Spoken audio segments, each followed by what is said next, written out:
I don't think we have any script for this. We don't have any script for this. Should we? We are so out of practice. Look, her hair's a cape. I think this should just be, like, a whole video on its own. It's us just staring at these dolls. And thinking about life. Hey everyone, and welcome back to Rewatching RWBY. I'm dead inside. And I'm Madison. There we go. There we go. Is that the right way on camera? Yes. Volume 8. It has been, in real time, a very long time since we've watched this show. It feels so long. Some stuff that I remember from Volume 7. Oscar got shot. By my icon. This poor Oscar. This poor boy. This poor child. He already has to deal with Ozzy in his head. A child. No! Robin Hill. I hate that I hate her. Yeah. Her character sucks. I don't like her. I realized this after we recorded the Volume 7 thoughts. I was like, you know what would have been really interesting if she had been an ex-ace operative who had been let in on the truth from Ironwood and in the face of the truth said, nah. I'm going to take care of Mantle. And that would explain why Marrow is the rookie and the heightened dynamic of, like, Ironwood already has a reason to fear betrayal because she up and left him. That would have been really cool. It would have been really cool. R.I.P. Clover. Yeah, still here. Except for Clover. Clover is not here. I miss him so much. And we haven't even started it. The pain of that is the only thing I've remembered this break. That was traumatic. I shipped it so quickly. And so quickly, it was ripped out of my heart and nailed to the wall just to watch it bleed. Ah! Poetic. Thank you, the English minor. In the presence of these plushies, man, these four didn't have anything to do last volume. I don't know, but the most interesting thing about our OG crew is Nora and Ren kissed. And then they didn't talk about it. Yeah. Jean was back to being funny. That was true. That was great. These two starting to have a little flirting going on again. Going up behind everybody's back for the Robin Hill thing. Yeah, that was frustrating. I would love it if these two are like, hey, what the heck? Yeah. I don't think we're going to get that. I doubt we're going to get that. I think this is the first volume that I'm going into, and I don't have hope. My concern is, I know it's a little silly, but I know people ship Crow and Robin. That makes me think that she's going to be part of this volume, and a part of it a lot. Because why else would people ship them? Like, I mean, you say that like Crow and Winter wasn't like the biggest ship in Volume 3. But I can see that, because they had like that funny little battle. Fun little, intense hatred. 1v1. That I get. Mm-hmm. But like, Robin was just there while he watched his boyfriend die, you know? She's kind of the reason the boyfriend died. I read something that said Volume 8 takes place over the span of 2 days. Ugh. And that's what I'm concerned about. Why would they do that? They already have no concept of time. Don't do that. So that was my red flag going into this of, oh God, we don't have time for anything interesting, do we? And we spent so much time, it feel like, passed in Volume 7, and none of it was spent well. So now imagine with a condensed timeline what they're going to try and fit in. They ask you how you are, you just have to say that you're fine when you're not really fine, but you just can't get into it. I'm scared. Let's get into it.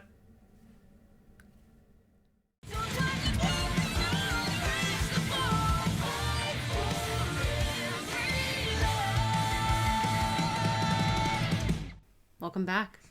Welcome. That was interesting. I'm like still crying.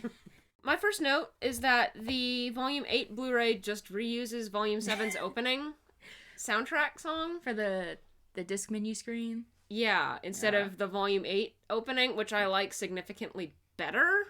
That song and the song that was playing during the chase sequence, The Sky is Falling, I was like, now this is Jeff Williams. This is hype. This song is a Jeff Williams song, so like a lot of times it needs to like grow on me. I need to like learn it to love it. Right. But I loved like all the effort put into the like visuals. The visuals. Mm-hmm. Like I practically screamed whenever there's that section where like Ren and Nora get separated and Nora is almost like the main character in her group. Mm-hmm. That just makes me hype. Yeah. Because you are Nora. She is Nora. I just need some boy to be obsessed with. No, you don't need that. But it'd be fun, Jimmy. You don't need that. I don't know if we want to start talking about that boy, because I have some thoughts on this specific boy. Why not? We don't need to go in order. He's so moody. And I love him for Angsty it. ninja. And hate him for it. His line at Jean... Ooh! That was a stab and a half. The way that my jaw dropped at that. You cheated your way into bacon. Like, Ren's right in the Yes. sense of we are not prepared for this. Mm-hmm. And he thinks it's because they didn't get the proper training. Mm-hmm. No one's prepared for it. And I love that. Crow is literally in jail, King. He is literally in jail. He has the degree, and it's not benefiting him right now. He completely trusted the systems, and the systems failed him. It's just like my life. In a way. As someone who is in her 20s, being like, man, I don't feel like I ever know what I'm doing, and every choice I make is wrong. Yeah. Amen. Also, he's expressing it in the way that's wrong, and by that I mean taking it out on everybody who cares about you and lashing out at them. But it is such an interesting diverging path, and I love that there is something, well, I wouldn't say infighting, but I would say conflict within the main group, because normally you've got 9 or 10 characters all thinking and saying the same things in terms of like what the plan is and why they're doing it.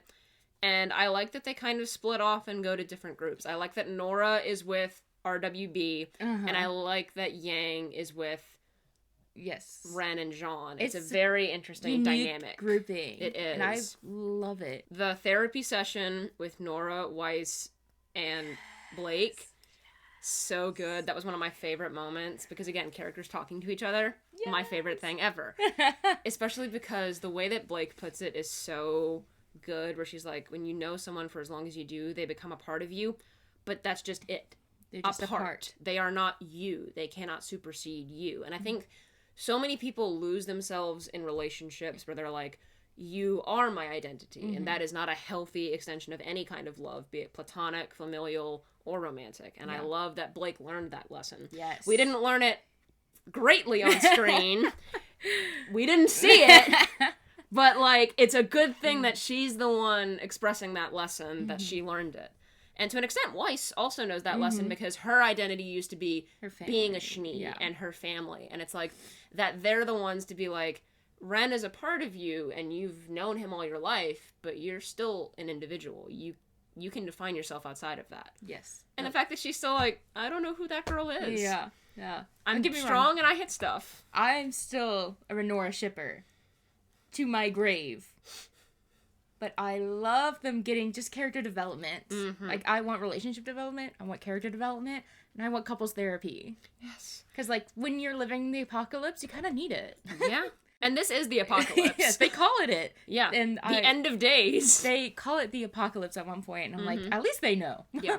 There's no naivete of the, oh, it's okay, this will blow over. No, this is like, this is the end of time. Yeah. The sky, let's quote the song, the sky is falling, which I also love in terms of, like, that's also a fairy tale reference of, well, not even fairy tale, like, what was his name? The one that said the sky is falling, the sky is Chicken falling. Little? Oh, that asshole. Wasn't it like a... It's a parable, I feel like. Folk? Yeah. Like, tale kind of thing before? Yeah. I love her new scars. I don't know if they're permanent, but that is such... I hope they are. I think that's a very cool... I just thought that was really cool. Yes. And I like the idea of, like, lasting... Like, the fact that Weiss has her scar, the fact that none of the other characters have scars, like, Yang lost an arm, but everybody else is, like, they're pretty pristine when their aura comes back up. I would like, other than Weiss, because that just makes you wonder what the heck was up with Weiss's scar, that it didn't heal. Yeah. I am pleasantly surprised at how little I care about the fight quality. Because, you know, I feel like that used to be, like, the thing that... Like, we watched the show to see when the next cool fight was and what the fight looked like. To an extent, that was how it felt rewatching volumes 1, 2, and 3. 3 was a little disappointing in some parts, but, like, reasonably so. But in the sense that I'm just like, it's just an aspect of the show. It's not the show's defining part. Not to quote the show itself, but it's like, it's a part of the show, but it's not the show. Yeah. And I've just been having fun with that because I'm like, yeah, action is happening. It's not transcendent, but it's also not very bad. It's just a thing that's happening. I think it gets fun. Like, the chase sequence was so fun. It's really fun. That was really fun. So many of my notes are just like, slay Penny, poor Penny, slay Nora, poor Nora. The gingers are going through it right now. Through it. They're having a moment. As a fellow fake ginger, I just really relate. You're kind of in a pseudo strawberry blonde. I know. I did hair mask last night, Okay. and so that brought out the blondness a little somehow. I don't know magic. It got really orange for a second there. I remember, was it 10th grade? You had that really orangish red hair. I had a pumpkin bob. I remember that. And, you know, it was funny. Mm-hmm. Speaking of individualism, Oscar acknowledging that he very much does not want to merge into the Ozma consciousness.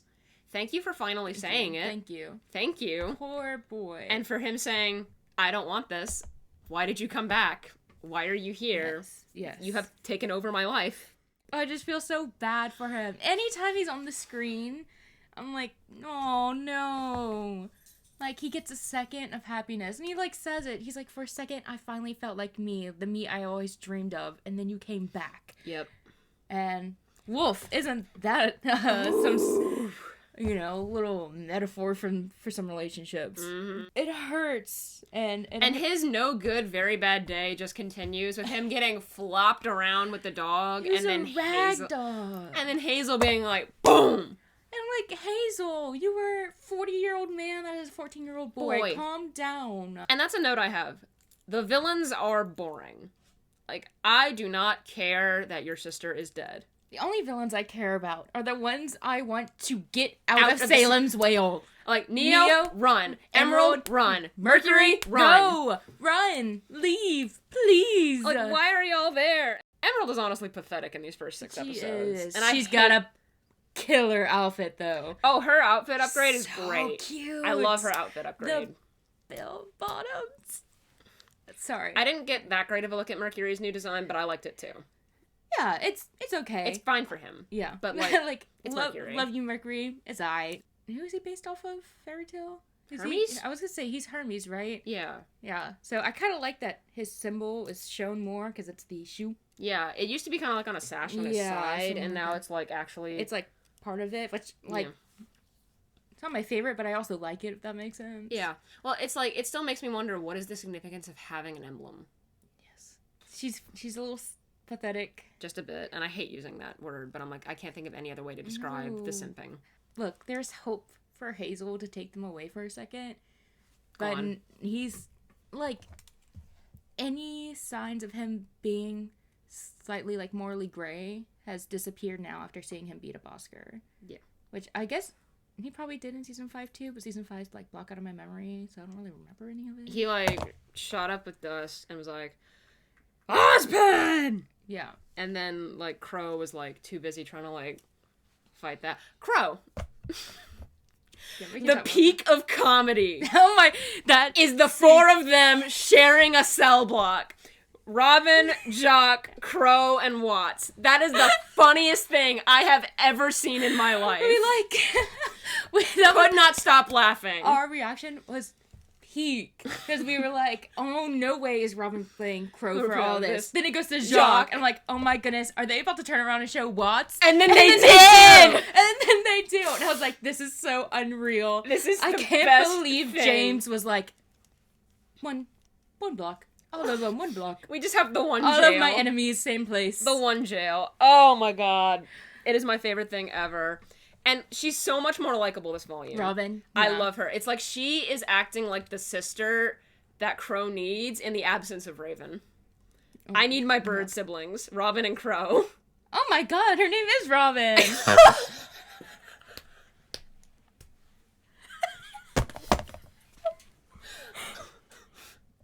I love you. Why are you like this? Anyways. I hate Watts. Oh, he's the worst. I hate Tyrion. Oh, he's the worst or worse. I hate Hazel now, and of course Cinder, and of course Salem. I hate them all. Cinder keeps saying, "Without you, I am nothing." Oh, so I'm assuming that, like, Salem has some sort of, like, glimmer thing, like some sort of, like, thing about her that she can, some sort of magic to make people, like, bound to her will. Because Cinder's whole thing, outside of when she's near Salem, is being like, I'm not under anyone's control. I think she's just a hypocrite. Her. I think she's just a hypocrite. You wouldn't be like that if you weren't programmed that way. Or Cinder 5 minutes earlier. My queen! Bowing. Well, I like the recurring idea of this volume of codependent, unhealthy relationships being addressed. Mm-hmm. I like that idea. I don't know if it's going to be followed through with on certain characters, but I like the idea of Penny rejecting the notion that she is part of that codependency in the terms of, like, she's making her own choices. But then you've got Emerald with Cinder in that. I think Winter's relationship with Ironwood is going to get addressed. That's just the hunch I have going into the second half. Mm-hmm. I think that Nora and Ren having to address the ways that they've been codependent and inability to differentiate is interesting. And the idea that, like, even Ruby and Yang as sisters are allowed to fight. Like, sisters fight. I fight with my sister all the time. I don't like that we haven't addressed Weiss and Winter yet. Yeah. We haven't had time for it. You haven't had time for it. I think that's why it's coming to play. Yeah. Because, like, she said something. Sisters. That seems, yeah. Yeah, she said sisters fight. Or, like, have different opinions or something like that. Mm-hmm. And I, like, Weiss, we have not been shown that, really, between you and Winter. No. In the sense of, like, actually, like, something actually getting in the way. Right. Like a real fight between the two, not just, like, older sister realizing younger sister is older now, you know, kind of thing. Mm-hmm. And I'm kind of scared to see that blow up. Because I really... That was a thing in the intro of them walking past each other dramatically. And I'm like...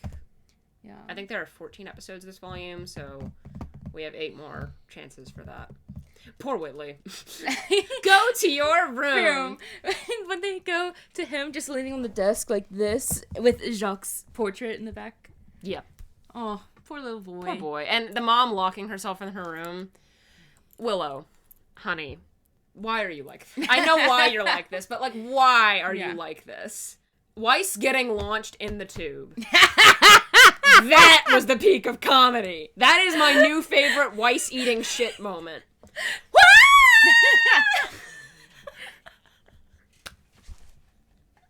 This volume made me cry a lot already. Yeah. Been pissing myself laughing. It's been so goofy. It's the end of the world, and there are times where I can't stop laughing. Yes. And maybe part of me wants to complain about tonal whiplash, but the other part of me is like, RWBY is at its best when it's goofy. Yes. Last volume was not goofy. Like, if last volume had taken itself less seriously, I would have had a better time with it. I'm already having a much better time with Volume 8. I'm still not super invested in certain elements of the plot. Like, anytime the villains are on screen, I don't care. Oh, yeah. But I'm invested in the characters again, like the protagonists. And that's what I care about. It's like, I don't care about Cinder or Salem or the plot with the relics, but I'm like, RWBY, Weiss, Blake, Yang, Jean, Ren, Nora, Oscar, Crow. Penny. So 10 characters. For me, Pietro, I care for because I care about Penny. Yeah. And Maria's just her own entity. She's just the best. Her piloting her own freckles. Freckles. Oh, amazing. You just feel for him when he breaks down. A, when she falls out of the sky. B, when he's like, I want the chance to see you grow up. I was sobbing the whole time. One, because she probably called him dad last season too. I don't remember it though. And this season, it's like every time she says it, it's like, oh. It's like they made a more conscious effort for her to call him dad this time around. Yeah. And I like that. Because it plays with heartstrings. Yes. Her last words. I love you. I love you. Like, Penny, talk to me. I love you. I'm not looking forward to seeing how the hacking subplot goes, because really, why is Watts here? I hate it. And why does Ironwood trust that Watts is not going to do something to his own agenda? What is James on? Let's just... I don't know. He murdered a councilman in cold blood. He just shot him. He was just like... What? I was like, sir, you already shot a child. Now you're shooting a councilman with multiple witnesses. Like, and his ace ops and Winter are just like, okay. When he just kicks out the doctors from taking care of Winter... Sir? It's like, she's still numb in her hands. She's like, I can't move. And he's like, everyone leave. It's like, thank you for not leaving me. And it's like, he's like, help. What have they done to him? Why is he acting like this? I get rational thought exiting during the apocalypse. But also, James, calm down. I liked you. I'm having a memory. I remember that on Twitter, which is already a bad sign, they confirmed what Ironwood's semblance was, and they called it mettle, mettle, which engages so that he hyper-focuses on something until it's done. Stop. I remember you kind of talking about this at one point. And I think they realized, after they said that on Twitter, maybe that's the most ableist thing we would put in the show thus far. If that is the excuse of why he's acting the way he is. Yikes. Bad military men are bad because they're autistic. There are 4 of them. There are 4 of them now, which means I can't just say boys. There's like 2 other people now. All 4 of them. And there's a line in the Volume 7 song that's his theme song saying, "Metal, I'll deploy." I have such a strong memory of this. And I didn't even watch this volume. I saw stuff trend, thought, what the hell's going on over there? And didn't watch it. Me, anytime Rooster Teeth comes up on social media, I'm like, what the hell is happening? Going on over there? What are they doing? That's what he's on right now. Autism. The spectrum. The spectrum. That's what he's on. According to the writers. He's stressing me out. Mm-hmm. And speaking of the Ace Ops. Them standing over Clover's dead body. It hurt. That hurt. But I also hate them all except for Marrow. I still don't really like him. I never liked him much in the first place. I think the reason I don't dislike him as much is because for me they make it clear that he's following their lead. Like he's the rookie. Every time they're fighting the others, they always give him a second of looking back or being stressing out. It's clear. Just because it's clear does not mean I care. The Aesop's manipulating Penny, I was ready to throw hands.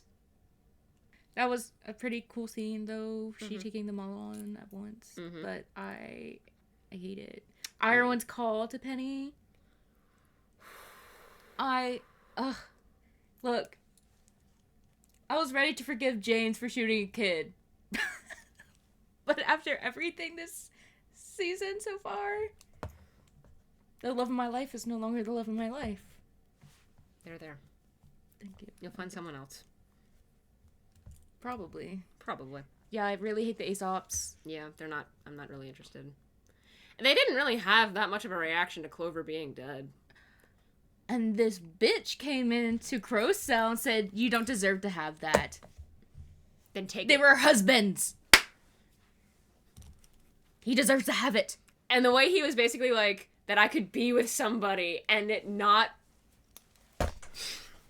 He's like, I could actually be with someone.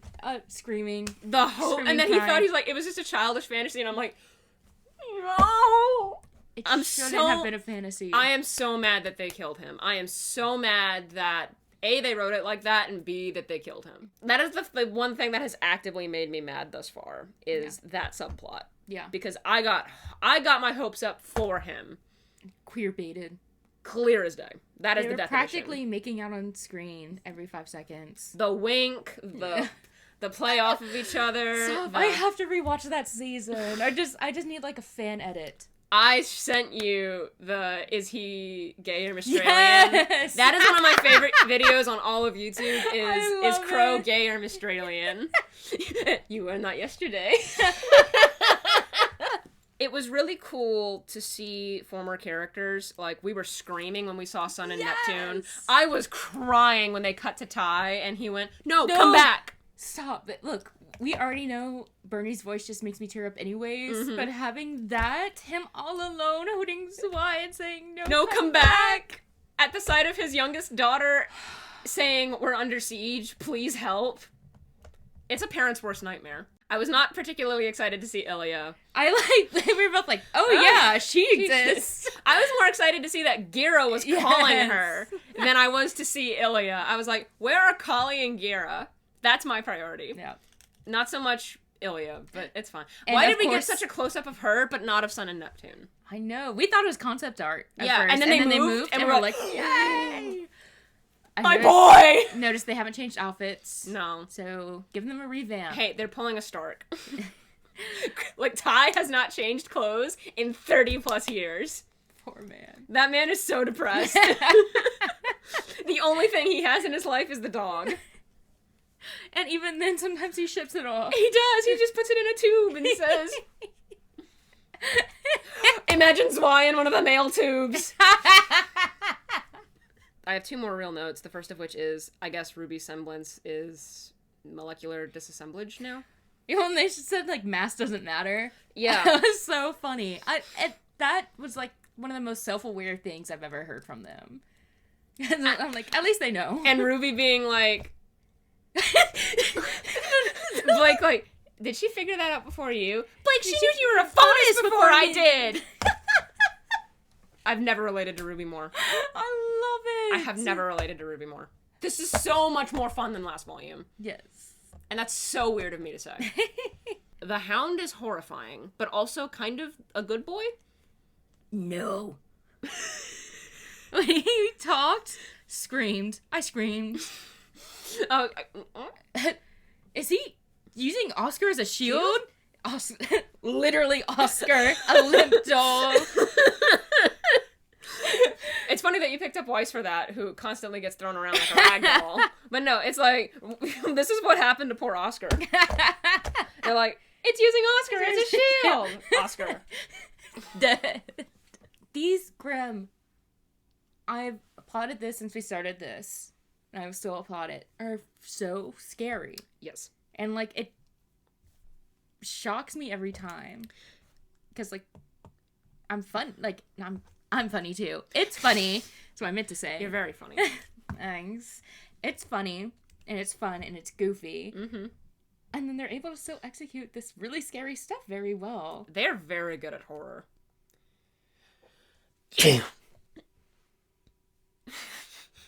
Bless you. I want horror, some funny elements. Personally. Mm-hmm. I think that would be a really fun show for them to do. Knowing how many random projects Rooster Teeth has, maybe they've already done it and I just don't know. They had Camp, X-Ray and Vav. I did not watch Genlock. I think the closest Red vs. Blue ever got to horror was Nightmare on Planet Evil. The episode where Spencer Porkinson showed up on that abandoned alien planet and was like, that one passed out because he saw a snake. That one passed out because he's sleep deprived. And that one is playing dead, I believe. Is it working? That's like about the closest it ever got, because Joe Nicolosi could not decide a genre to save his life. They did a psychological horror, an existential horror with Day 5, which I don't know. Is that the one where, like, sleep means death? Oh, yeah. Did they ever get a season 3? The long story short is they are not really making horror, to my knowledge. Whale Ship has landing ports. Has, like, whole rooms. It's funny and horrifying at the same time, which is, like, peak RWBY. Yep.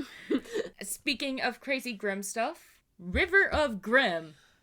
River Styx, first of all. Second of all... I didn't think about that. Oh, for sure, River Styx. Well, immediately it clicks. But, it's been a while since I've read the Percy Jackson book, okay? Give me a minute. He keeps pumping them out! Apparently there's a Nico and Will book out right now, and I'm like, I gotta read that, but I don't have time to read anything! I heard it's very millennial cringe. Most of the things he's writing is millennial cringe. Can't help what you are sometimes. He taught millennials. He only knows millennial, cringe. Yeah. Anyways, horrifying, super scary, what the heck? Like, every 5 seconds, they're introducing some other scary Grimm. It just keeps on growing and growing and growing. I don't know how this is resolving, is my thing. Yeah. I don't know what we're building to. The thing is, like, I don't know what the end of the season's gonna be, and also, just going in the next season. Because what I've From seen what we've from the seen- next season, there's talking animals, everything's happy, but also Depression. Ruby, like, doesn't even hold Crescent Rose anymore. There's gay women, and that's all I know. And Weiss is eating shit as per usual. And that's all I know. I don't have that big of a...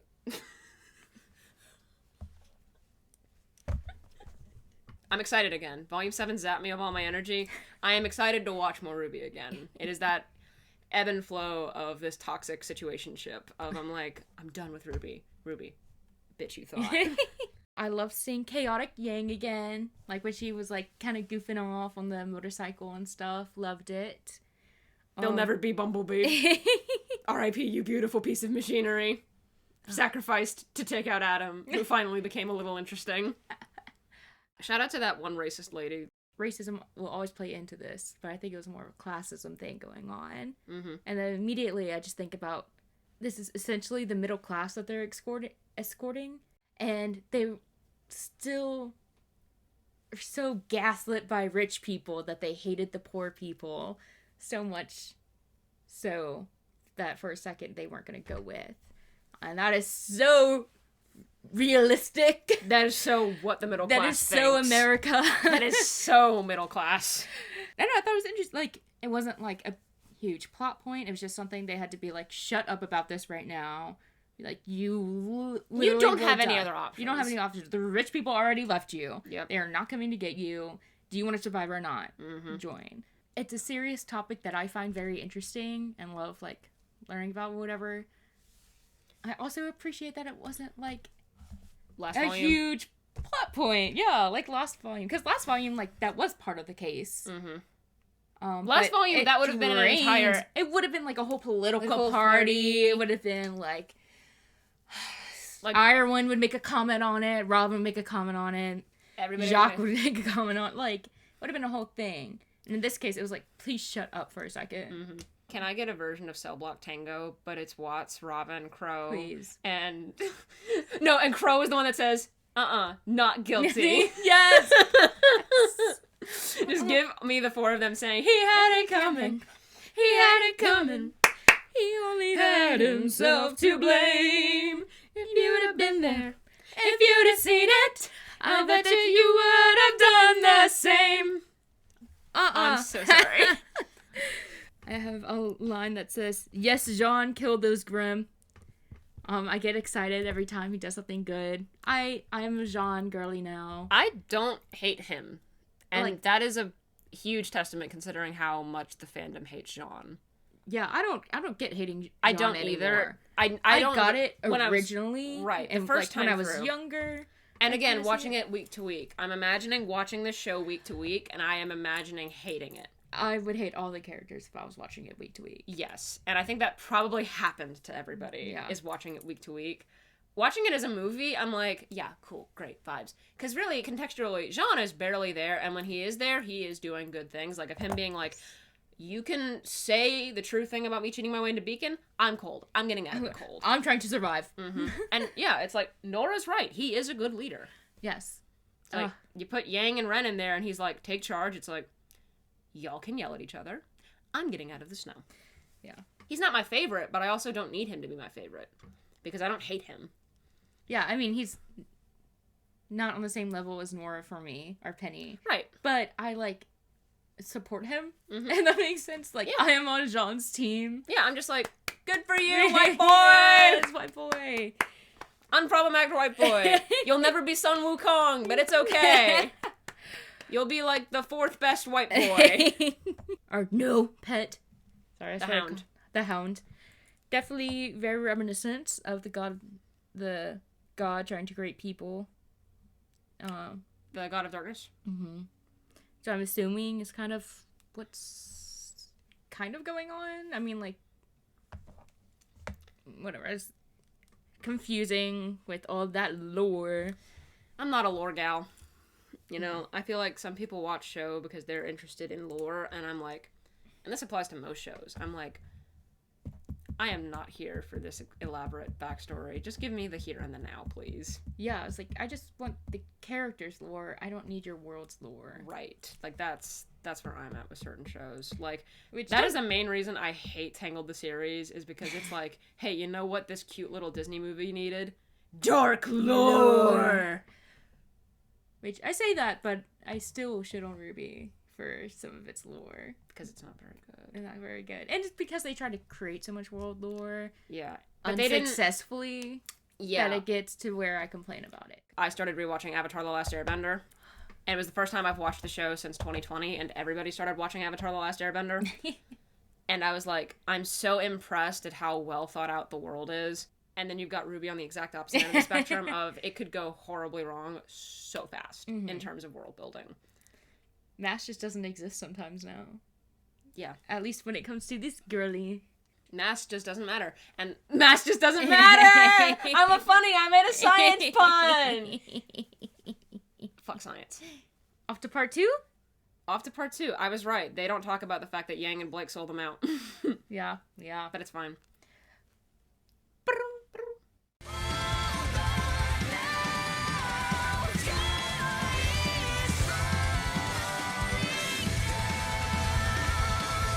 Welcome back. That was an experience. We didn't realize it was going to be so much longer. Yeah. That was 4 hours total. There is no time to stop, though. No, it was all just go, crash. I don't even mind that it was only 2 days. Because it felt like it. Yeah. Oh, it worked better in terms... 7 was similar in that it was like go, but like nothing happened. Yeah. This was... It was like we were Oscar and Hazel was punching us at every turn. Oh, poor boy. Oh my god. We got Cinder's backstory. I'm excited because there's some fun little funky jazz. That was fun. Unfortunately, it was being played in a racist hotel, so, you know. Yeah. Win some, lose some. Yeah. The shock collar was twisted, but I hate how generic that backstory was. Yeah. My father walked in to get something from the kitchen, and he goes, "Ooh, Cinderella." And I'm like, he knows nothing about that show, and he immediately picked up on the vibes. The song that played at one point, where it was like Casey Lee Williams singing the most angsty things I've ever heard in my life, I'm like, that got me to care less. Yeah. And normally the songs get me invested, and I was just like, poor pitiful you. Mm-hmm. Well, I just didn't want the backstory. Right. And I wish she just leaned the character, like her villainous, leaned more into, like, I just want it all. Yeah. And I want it all. She said it, and I was like, she's so Sharpay coded. Sharpay was the hero of that narrative. I don't know what you're talking about. Well, I mean, I guess when you think about it, Volume 8 actually is Cinder's narrative because it opens on the shot of her scrubbing the floor. Yeah. And she's the one that walks away triumphant from everything. Yeah, which I did like. I like that opening, actually. Oh, yeah. Because they had her scrubbing and then her scratching. That's so, like, cool. It was a really cool opening. If Cinder wasn't the worst character ever, I would have been fine with it being, like, her volume. Yeah. There's so much she has to redeem for. She's not redeemable. And she's not as funny to make fun of as Adam was. No. So we don't like her. Adam was like, God, this is comedic gold. This is just... Cringe. And again, I was just proven right. She's just a hypocrite because she just says that without you, I am nothing. Yes. To her legal guardian. And then she says it again to Salem. And I'm like, girl, you haven't the self-awareness to connect the dots? I just don't get it. I don't either. I don't... Because it's her season, yet it still doesn't tell us what she's thinking. Yeah, I would have cared more about the backstory of her meeting Salem as opposed to her with her Cinderella backstory. Like, we know what her backstory is. She's Cinderella. Yeah. I understand her hatred toward Huntsman because he's really like, sorry about your abuse, can't do anything about that, but I'll train you and you can go fight to die. Yeah. So I understand the resentment toward that specific system. I have mixed feelings towards how that was done. I don't love it. I'm just saying it's an interesting hatred of it. I don't think that it was great. The only thing that I legitimately liked out of all of that is that when she killed everybody, it was the clock struck midnight. Yes, I did like that. I liked that. seeing the clock. That was the one part of it that I liked. It took me a second to tell where they were going to go with it on, like, if he was going to be a creepy man towards this young girl, or was he going to be a mentor? And I really didn't know for sure till he was dying, if that makes sense. I just got like, is he grooming this girl? Which, I mean, entering military, that has his own, whatever. Or is he, like, trying to do what he can to help? Because I don't think there's a child protective services system in World of Remnant. Which would make sense for them to have, in the sense of you've got a Nora situation where a very emotional child could bring about the end of days. Right? I was like, I've seen so many orphans, and yet no foster care system. How did none of Cinder's negative emotions draw in Grimm? Was that what the hunter was hired for, to just keep Grimm away from the hotel? Because he kept coming back. Yeah, I don't know. I don't know. I don't really care. It doesn't really matter. So with RWBY, to show that someone's manipulative, they'll put a hand on your shoulder. You know, like the, do I have you? Do I trust you? It's like a position of authority. Mm-hmm. You're literally pushing people down when you do that. Ironwood does that to Winter at a couple of times. I think the Corsican Fennec did that to Ilya at one point. Adam did that to Blake in his character short. That's like a recurring thing that people do. The Huntsman kept doing this.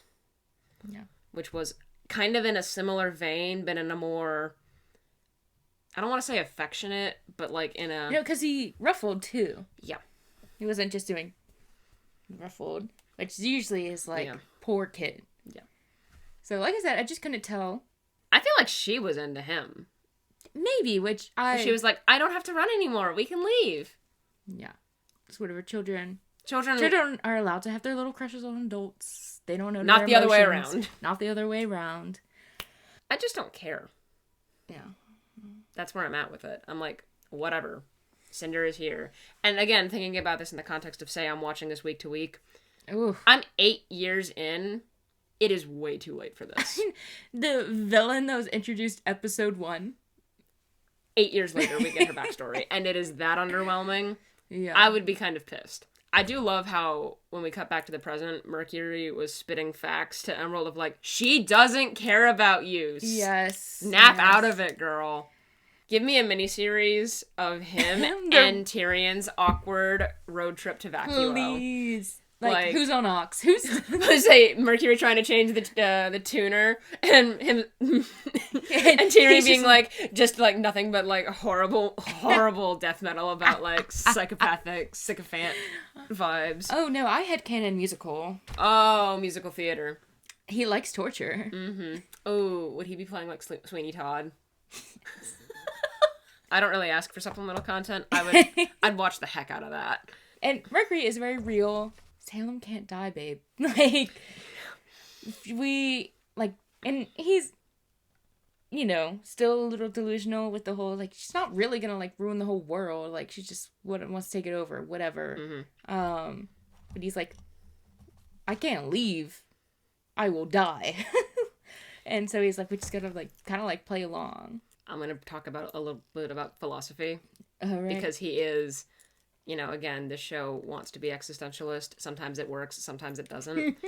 It works with Mercury in the sense that he is, you know, he's like, I don't have any other choice, which means he's acting in bad faith. You do have other choices. They're not easy choices and they're not good choices, but you have them. And to act as if one choice takes precedent over all others means that you have just rendered yourself an object at the universe at the mercy of its circumstances.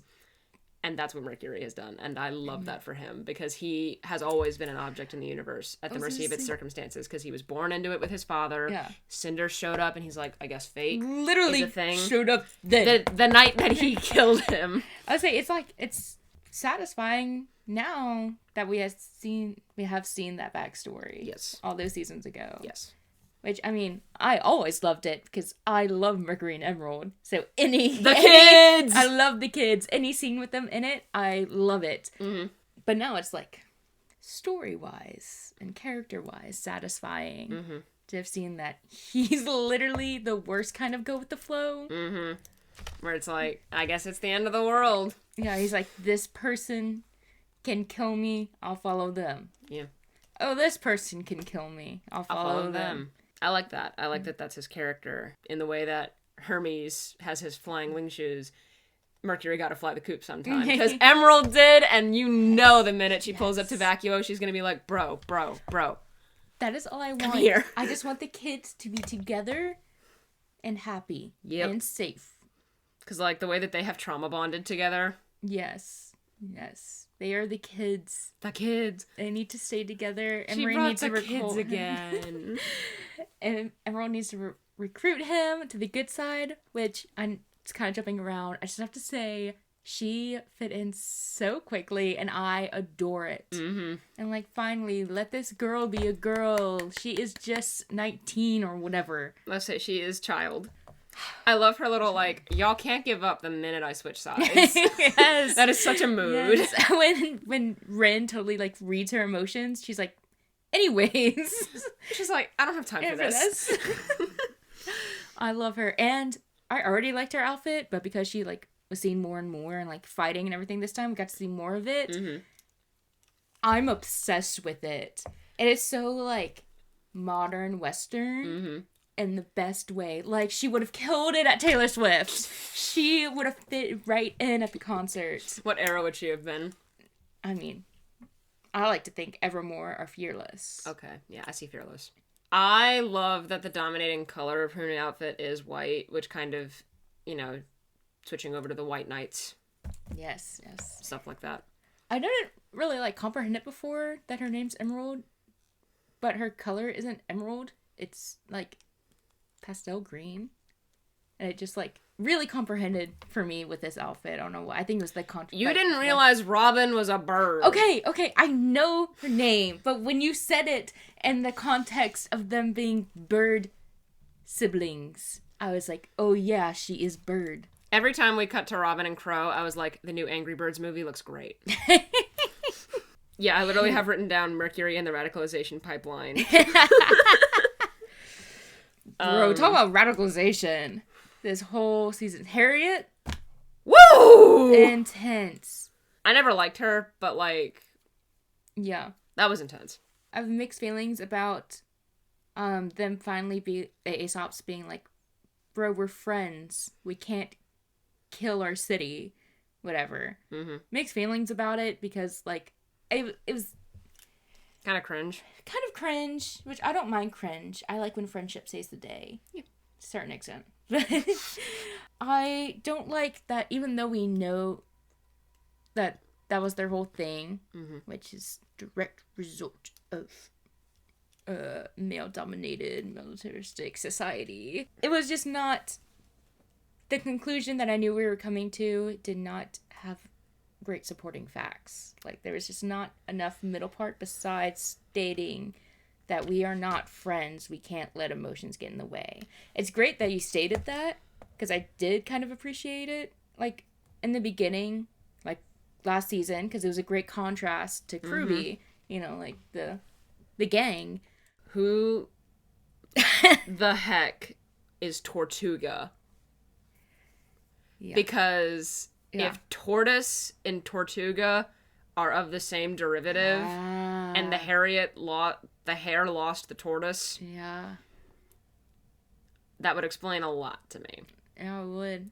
Because, and then immediately being like, Winter has replaced Clover, and I'm like, she outranks them. And then she says, I outrank you. She got demoted, but not? Yeah. The problem is with the Aesops is that it's just very hard to be invested in their story, especially because with the time constraints that we have, it is too much.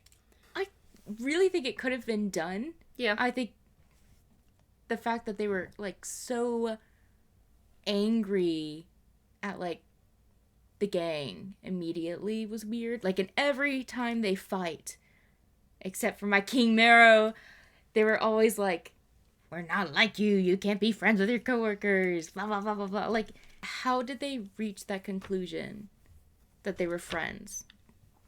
Like, I get it was, like, life or death. Sometimes you might as well admit it now. Yeah. But, I don't know. It was kind of annoying because I feel like it could have been done better. Yeah. Which I know is an overarching theme. Yeah. But it was like they were almost there. Mm-hmm. For me, at least. The bones are there. There's no muscle. Yeah. Rip arm guy. Which I'm so upset. This volume had a body count. Yeah. Vine died. Jacques died. Ironwood is definitely dead. Hazel is dead. Watts is dead. That is at least... Thank God. I'm glad Watts is dead. Goodbye, good riddance. And it is so funny to me that was the thing Cinder did. That is so funny to me. I don't mind that Watts is dead. He should have died last volume. Yup. So James should have killed him. James should have killed him. Which clearly he doesn't care about. I don't know why he didn't, because, like, he immediately goes and kills a council person, like, next season. Like, does not hesitate. Of the season. That's another body count. That's another 6. I swear he killed someone else, too. They probably did. I meant specifically James. Oh, yeah. Well, he definitely killed Jacques. Tried to kill a whole city. Which was pointless. Killing Jacques.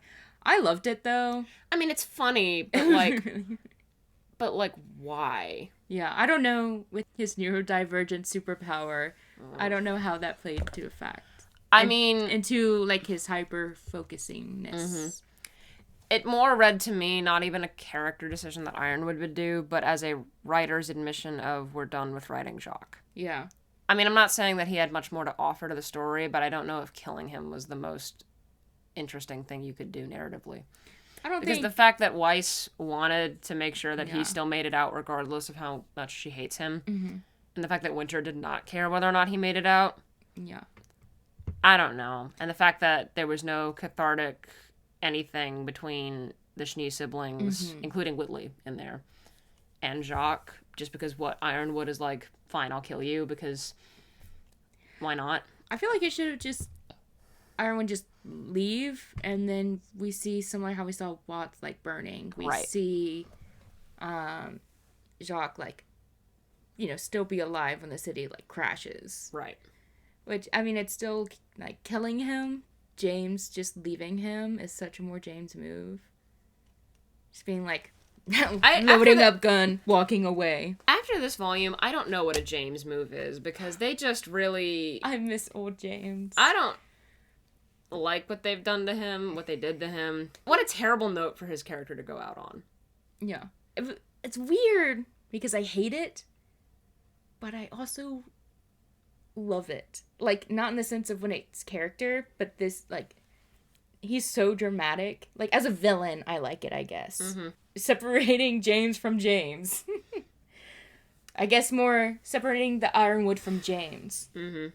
Whenever he makes the hour threat. Right. I loved it. The black and white. The lighting was really good. Amazing. And just the, like, knowing that it's what a semblance is. Was intended to be. Yeah. It's kind of really interesting to watch. Like, look, that scene where he's, like, freaking out about something at the desk. And then he destroyed it. Yeah, but then, like, Winter comes in and tells him that they got away, and he's like, oh, we need to focus on that. And then, like, something else like, less autistic, more ADHD.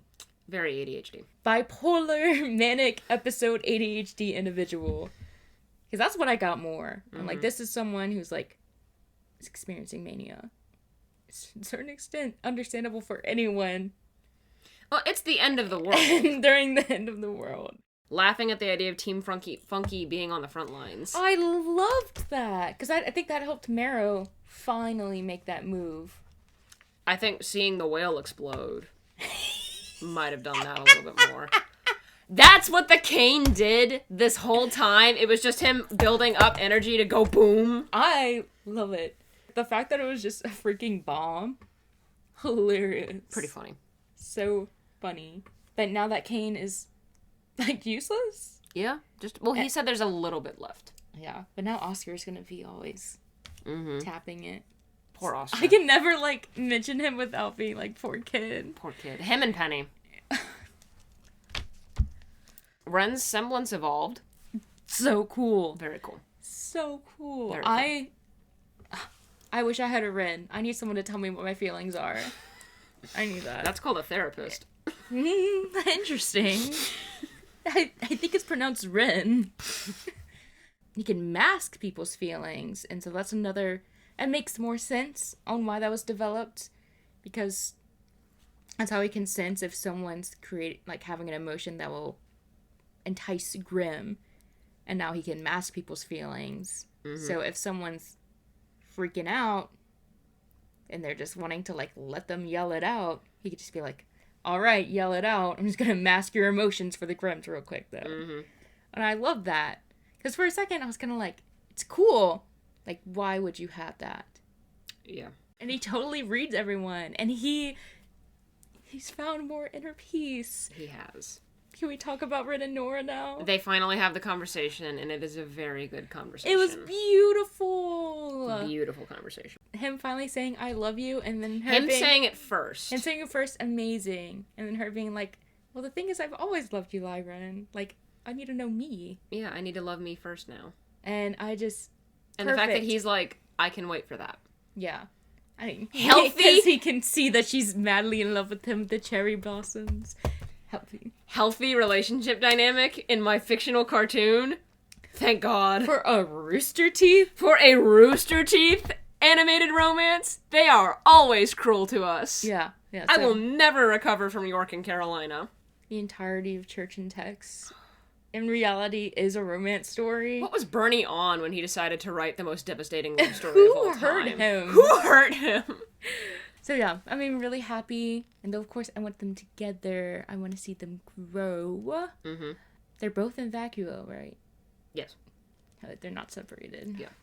No, the 6 that fell are Ruby Weiss, Blake and Yang, Neo, and Jean. Oh, Neo.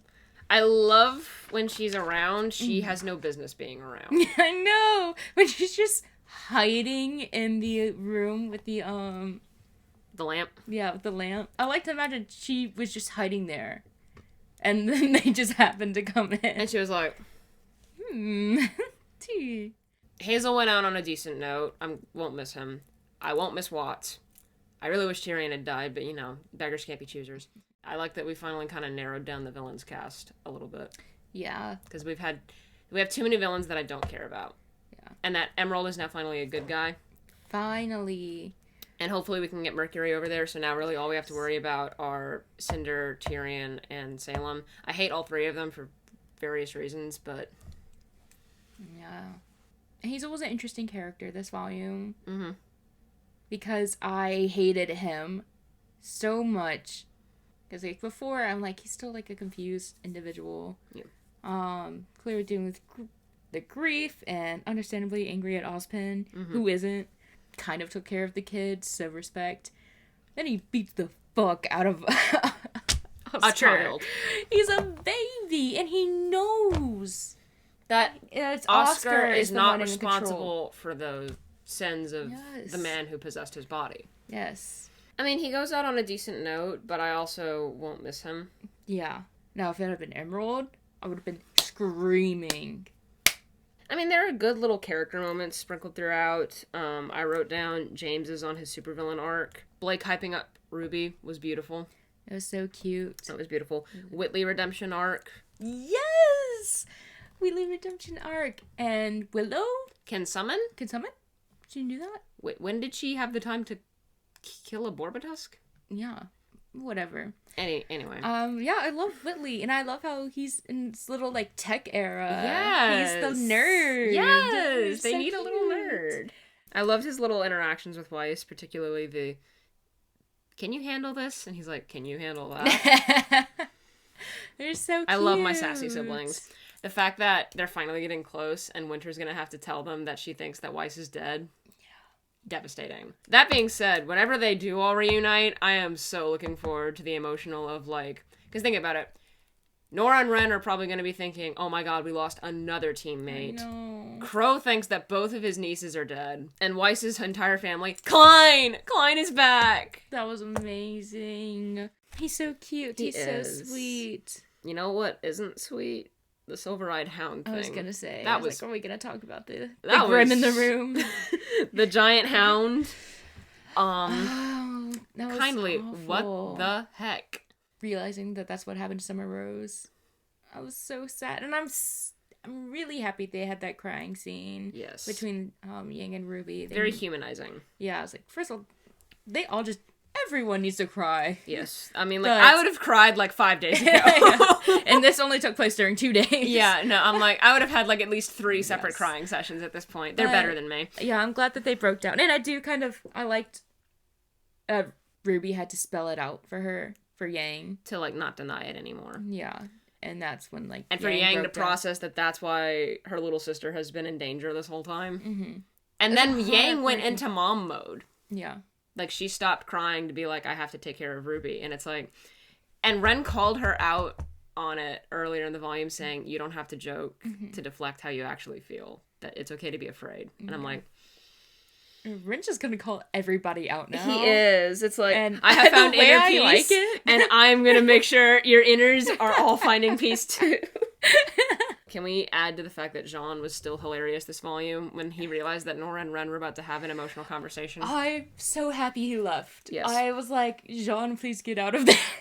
And then he did. And like, him and Nora, every time I'm like, please do this, they do it. And that is why I love Team Juniper. I've always loved Team Juniper. I miss the P in Team Juniper. I keep missing Pyrrha. I keep thinking to myself, she's not real, Jenny. Why do you miss her? But she was real to me. She was real to me. When Ren booped Nora's nose, we screamed in tandem. That was so cute. And that was just the perfect way to just wrap up their whole... And the forehead touch. Yes. So cute. So cute. And now, I guess he finally realizes that she's been saying, I love you the whole time. It's like emotional clarity. Even though it's been like 6 volumes since she did something funny like a boop. But it's fine. It's fine. Last volume, I praised Crow's new voice actor for slotting in seamlessly. He got worse this volume. I don't know. It sounded like he was sick, like dying sometimes. Yes. He did not sound all right. And maybe he wanted to try and make the character more his own. Mm-hmm. It did not work for me. Yeah.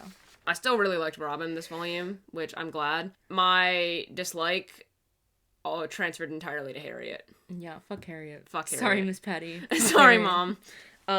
She was just insufferable. But, like, this time around, I'm like, Robin is like, hey, I'm in jail. I can't do anything. Also, you're a bird. So funny. It's like, I've known Crow as a bird this whole time. I keep forgetting that Crow is a bird. It's like, every time he transforms, it's funny. It's so funny. And then I think back to whenever they're like, Osmond turned us into birds! And the way that everybody was losing their mind about it, and I honestly kind of wish that they had kept up the running theme of, you can turn into a bird? It's very car energy from RWBY. Car? Maria and Pietro are just gone. Yeah. Where were they? Like... Who's gonna tell Pietro? Who's gonna tell him?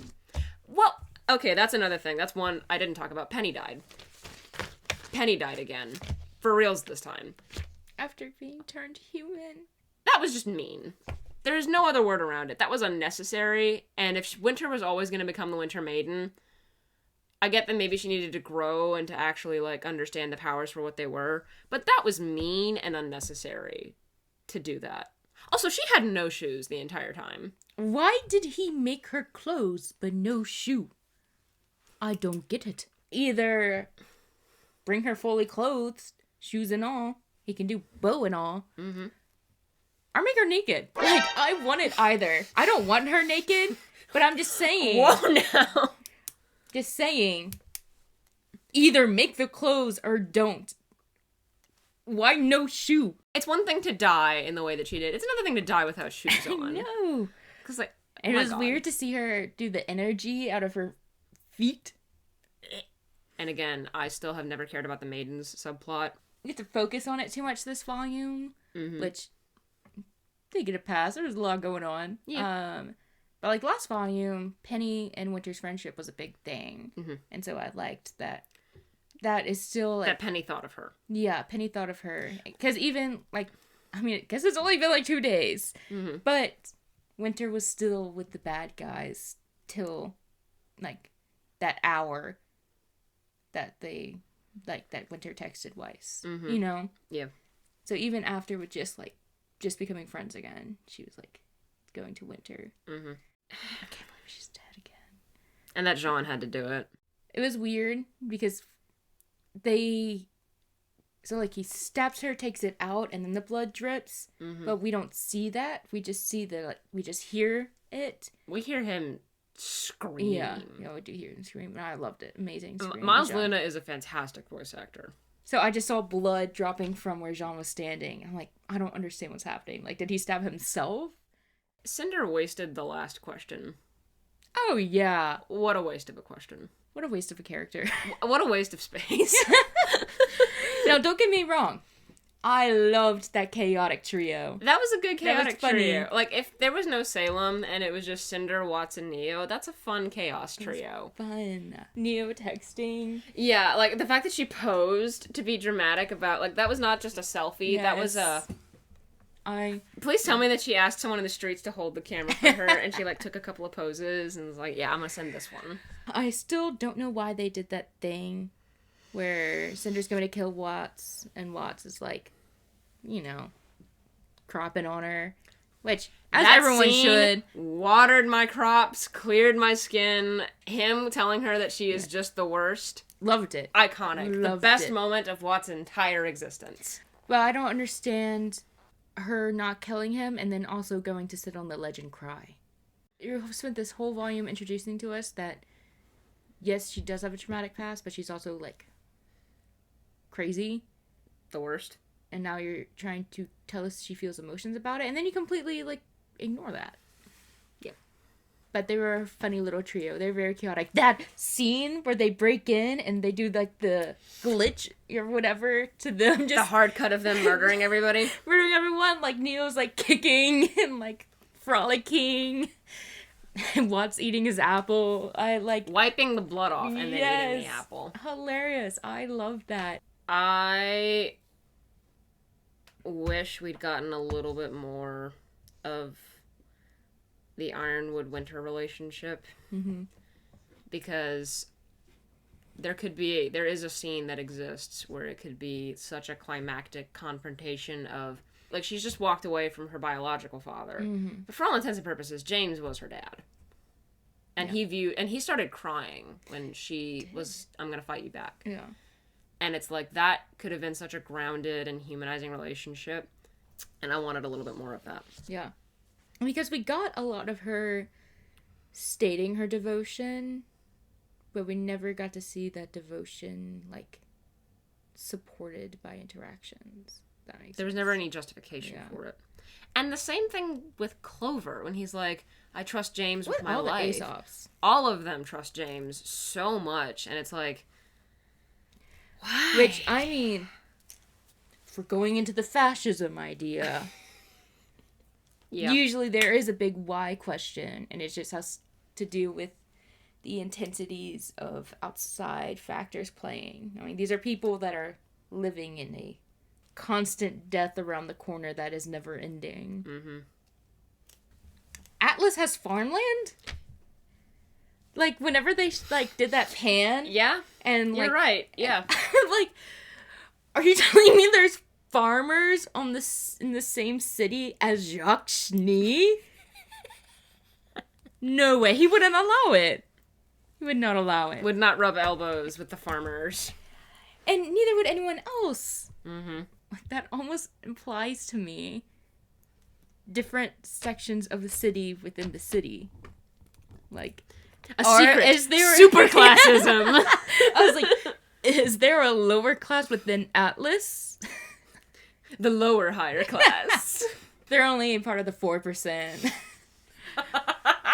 That just really threw me. Yeah. Like, because they did that scene where they're showing all the bots and everything, and I'm like, where are they? Mm-hmm. And then they're like, Atlas. I'm like, what do you mean, Atlas? Well, I remember Ironwood last volume saying, we have a regulatory climate, we have enough farmland, we can sustain ourselves with our food supplies, so it makes sense. I just feel like I had never seen it. It just doesn't make sense for it to be there. You know, I don't think city in the sky and then lush farmland. Yeah. But then again, I don't also, like, Mantle literally lives in the shadow of Atlas, so that's not conducive to farming. Yeah. Either. So, I don't know. Again, it's like the world building thing of, like, what is happening. There was a really cool shot of the whale decomposing, automatically ruined by Salem showing up, but it was a really cool shot of the whale decomposing. Speaking of whale, why was neither Penny nor Pietro ever in the whale? How are you gonna have a whale and not have the Pinocchio characters in the whale? RWBY! I don't know why that bothers me, but I'm just like, there's just huge freaking whale. There's no consistency with the fairy tale allegory, because I again, know. you've got Cinder, whose backstory so rigidly adhered to Cinderella that it was stale. And then you've got Penny and Pietro. Pietro had a whale on the back of his desk. Yes, it was really cute. And again, he vanished. He and Maria, where are they? We don't know. Drifting in space. The last word he ever heard was I love you. That makes me a little happy. It doesn't make me happy. His daughter is dead. I don't like that, but at least it wasn't just like something random. I love how all of these relics have stupid contrivances in the way that almost every monkey's paw situation has. You've got all these blue fairies, but it's like, I can only build it for you if you give me blueprints. That is something I did like, talking about my Pinocchio. I did like that he was blue and turned her into a real girl, like the blue fairy. Mm-hmm. It's very genie. Yeah.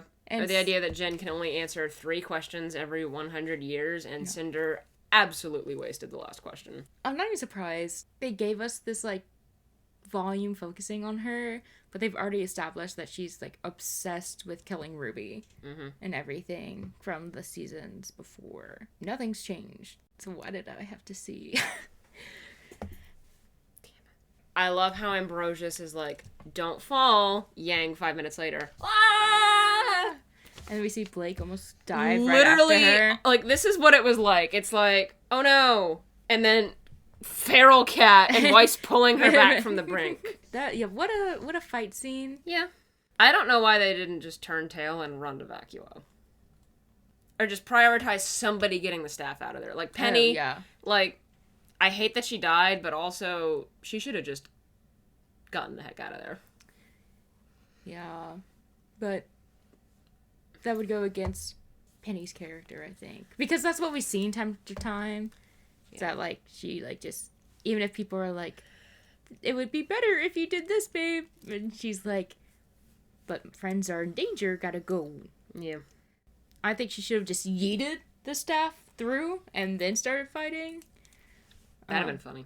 It would have been so funny. It would have probably, like, knocked out, like, Nora or something. No, honey, it would have knocked out Oscar. Oh, you're true. I was like, who else made it over during that fight scene? We Oscar. know that poor abused child would have gotten That knocked poor the heck out kid. if that had happened. Again, imagining this week to week, Yang falling first, I would have been like, oh wow, they killed her. And then Blake and Ruby fell at the same time, and I'm like, they're fine. Yeah, they're fine. Now, that being said, Elizabeth Maxwell, Winter's voice actress, the scream she let out when Weiss fell. It was really good. So Screams good. were top tier this season. Top tier screams. Amazing screams. Loved them. Like, no complaints, 10 out of 10. But that cliffhanger is mean. Oh, yeah. Like, the entirety of Atlas and Mantle, both gone, submerged underwater. And half the cast is stranded in the middle of a sandstorm in the desert. And the other half of the cast fell through the world and are in a fairy tale now, ? Yeah. I liked seeing the city drown because it's sad but story-wise pleasing to see a new... What was the name of that outskirt city that they traveled to with Oobleck? Mountain Glen. Mountain Glen. Much worse Mountain Glen. The fall of Beacon was the fall of Beacon. Vale was still fine. Yeah. This was the utter destruction of an entire section of the world. Yeah. It's never coming back. Yeah. It's sad, but it's kind of interesting to see that our characters are not making progress. No. They lost. Like, they are losing, and the world is constantly still losing. There's been no improvement from decade to decade. It is funny to... I mean, it's gotten worse. It's funny to me that they go to Vacuo. Because, theoretically, move them to Mistral. Because there is nothing she wants in Mistral anymore. The lamp is gone. Vacuo is still a stronghold. Yeah. Which means it's next. Yeah. Or even still, she still wants the Veil relic, but Veil still had society to go back to. Yeah. So, like, I would have sent them to Mistral. Is Veil still frozen? The dragon is. Okay, cool. I don't know. We haven't cut to that in, like, 6 years. Isn't that crazy? We got to see the shopkeeper. We got to see the shopkeeper. I don't know if we said that when we were freaking out about Sun and Neptune. We got to see the shopkeeper. We got to see Glinda. Yes. Who doesn't have a voice actor anymore. It's probably going to be recast if we ever actually see her again.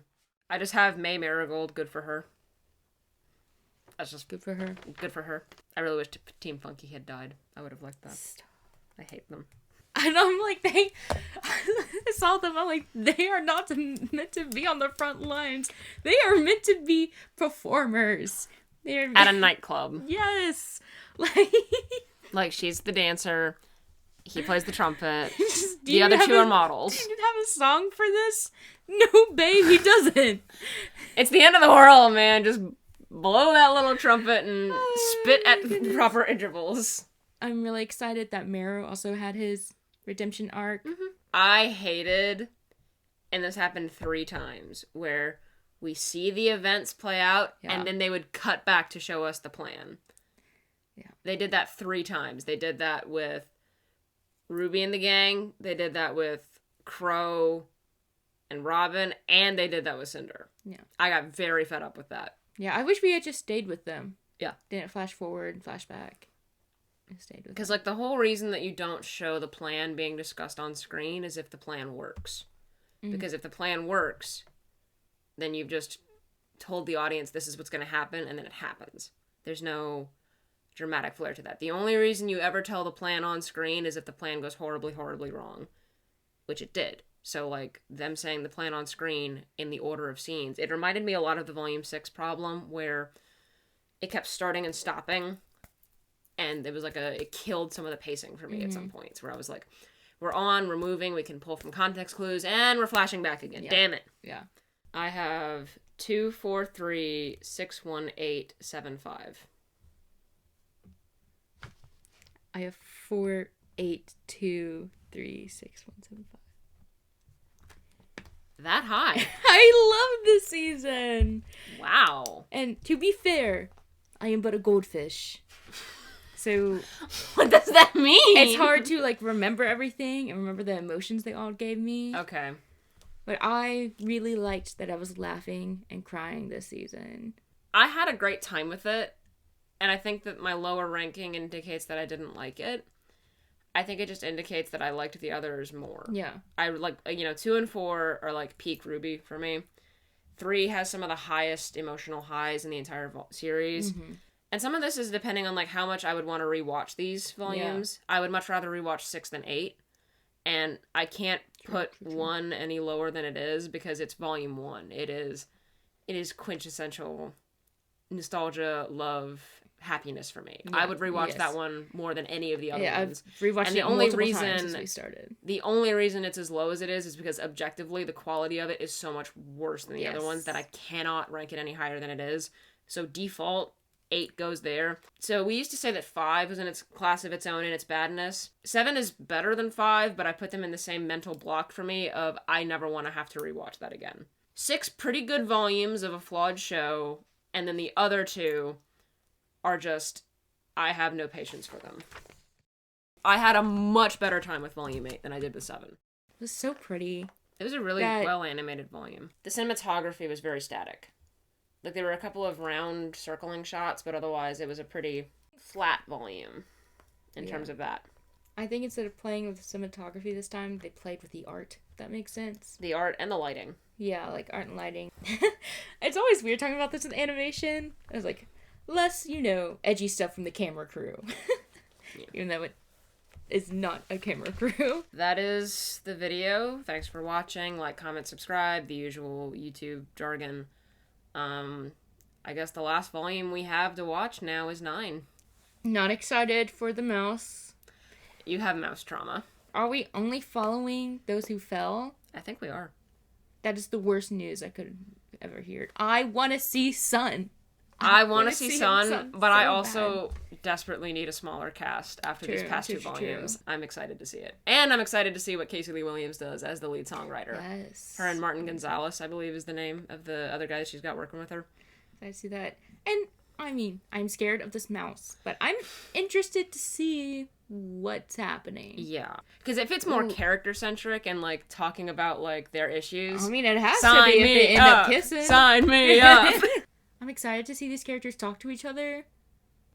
I know, this isn't, like, characters' relationships with each other I'm, like, wanting more from. If that makes advancements in. I want them to be friend more. Right. But I don't... Well, these two need to work out their feelings for each other. Yes. They need to work that out.